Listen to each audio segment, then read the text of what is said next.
Assalamualaikum warahmatullahi wabarakatuh. Patepang deui sareng Ibu Neni Gustiani dina pangajaran bahasa Sunda.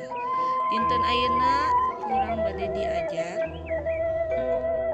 denotatif jeung konotatif. Harti denotatif nyata harti sajalantrahna. Harti sajalantrahna teh harti sebenarnya nyata harti anu nuduhkeun kana barangna yang menunjukkan langsung pada bendanya. Contoh, nengaya nganggo ajuk hejo.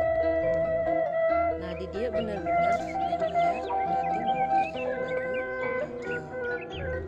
Anu kadua nyata barudak teh di kelas meni motah sigana taya guruna. Nah, ieu teh arti maksud motah di sini ini berisiknya. Barudak anak-anak di kelas berisik seperti tidak ada gurunya. Nah, ini menunjukkan arti denotatif yang sebenar-benarnya. Langin, contoh nu kahiji tadi nengaya nganggo ajuk hejo. Nganggo ajuk hejo di sini berarti baju hijau. Jadi baju hijau di dia teh arti yang sebenar-benarnya bajunya berwarna hijau. Nah, yang kedua tadi ada kata-kata aya barudak teh di kelas meni motah. Motah di dia teh benar-benar berarti berisik gitu. Arti yang sini maksudnya contoh kalau kata orang Sunda mah teu bisa diem gitu nya. Nah, nu kadua ayeuna harti konotatif. Konotatif teh arti injeman. Arti injeman itu berarti arti yang bukan sebenarnya. Injem arti bukan sebenarnya. Nyaeta arti anu teu langsung nuduhkeun kana barangna. Arti yang tidak langsung menunjukkan pada bendanya. Contoh, ombak di laut keur motah. Maneh mah meuni hejo kana duit teh.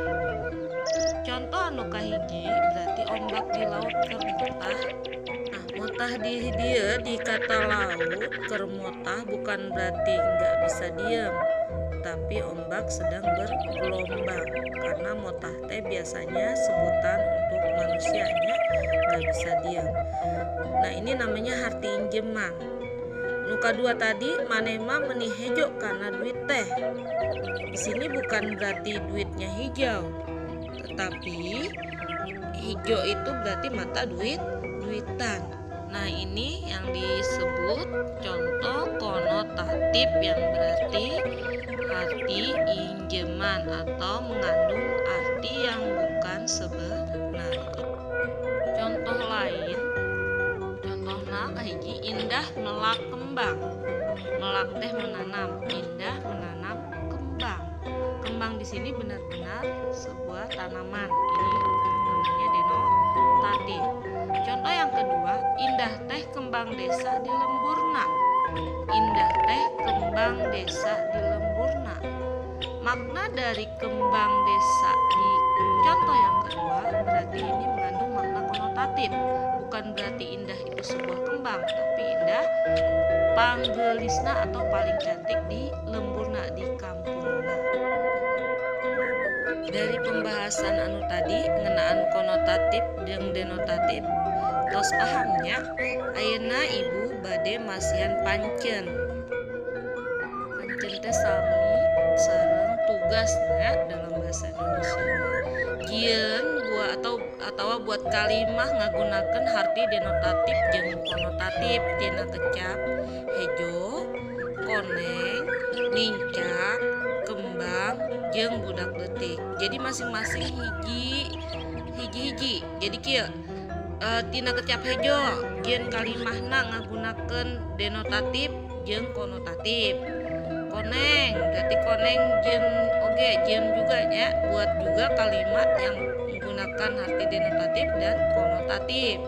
Nincak juga sama buat kalimat menggunakan arti denotatif dan konotatif. Kembang juga sami gitu sareng budak leutik. Hejo artinya hijau, koneng tadi, nincak ninjak, terus budak leutik anak kecil, kembang ya kembang. Sakitu heula pengajaran ngeunaan harti denotatif jeung konotatif. Mudah-mudahan ngertosnya. Nah, tugasna silakan dipidamel atau dikerjakan di buku tulis, kirim ke classroom, enggak dikirim we ke classroom. Ya, tugasna diantosan wika tabuh tilu atau ditunggu sampai jam 3 Senin ini ya.